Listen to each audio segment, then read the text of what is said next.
Okay, so um, yeah, finally video three. I think I'll try to upload more frequently, maybe like once every 2 days or something like that.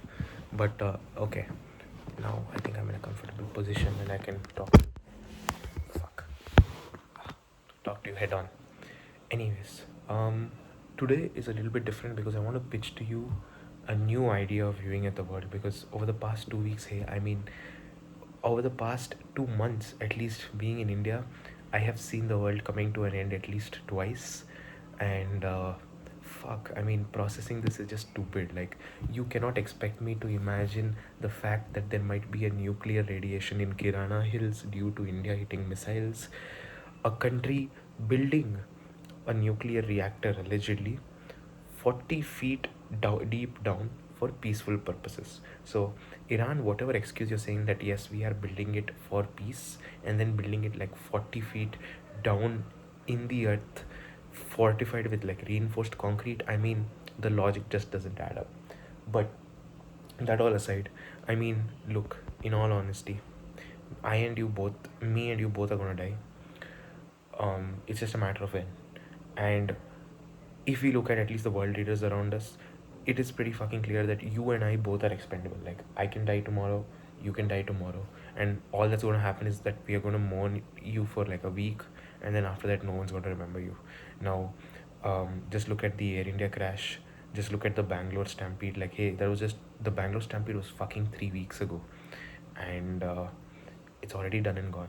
Whereas, if you look at the Air India crash, it's been 2 weeks, and as long as the Indian media has run out of TRP to milk, then the lives are useless. So, yeah, your validity is only until Republic and Arnab manage to get TRP.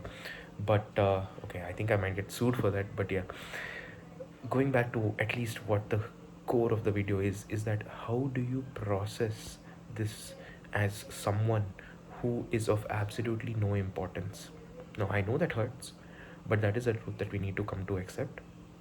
So my proposition is this: I don't think that you should view every event in the world from the position of an Indian, an Iranian, an American, a Pakistani, a European, or whatever it is.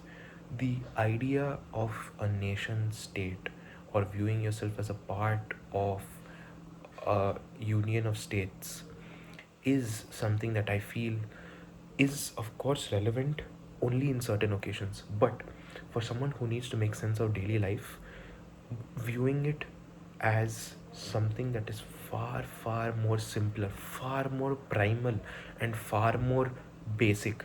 It's something that is so monkey brained that me and you do it without thinking about it. And I think that is viewing it from the lens of what I would say is as an interest group or an ideology. And I know I am plagiarizing right off Slavoj Žižek, but in all honesty, I think it's really relevant because let's view Iran and Israel. Let's view Israel. Why is Netanyahu acting like how he is supposed to? A, he's a warmonger for sure. But there are two more reasons you can view. A more cool way to sound, as a person who is really geopolitically aware and historically aware would be like, yeah, Netanyahu is from the Zionist school of thought. He really wants to, ensure that Israel is the chosen land and stuff like that. But a more cruder way and a more basic way is that just Netanyahu wants to stay in power. He's being threatened regularly by opposition and by people on the far right of him and on the far left of him of stealing his place in the Knesset. So what I'm trying to say is that there are two frames of lenses now that you look at. One is what is the ideological backing that every single particular conflict or movement is occurring. The Hindutva backing is the idea of the Hindu Rashtra is what is being labeled that yes, that is what Modi wants. He wants to assure a Hindu Rashtra. Who's peddling that? Well, it's both the BJP and the Congress. But in all honesty, if you peel off a layer right on the top of it, what does the Congress want to do? It just wants to throw Modi out of power. What does Modi want to do? He wants to stay in power. They just want to appeal to that ideological sense of you so that you can associate to something.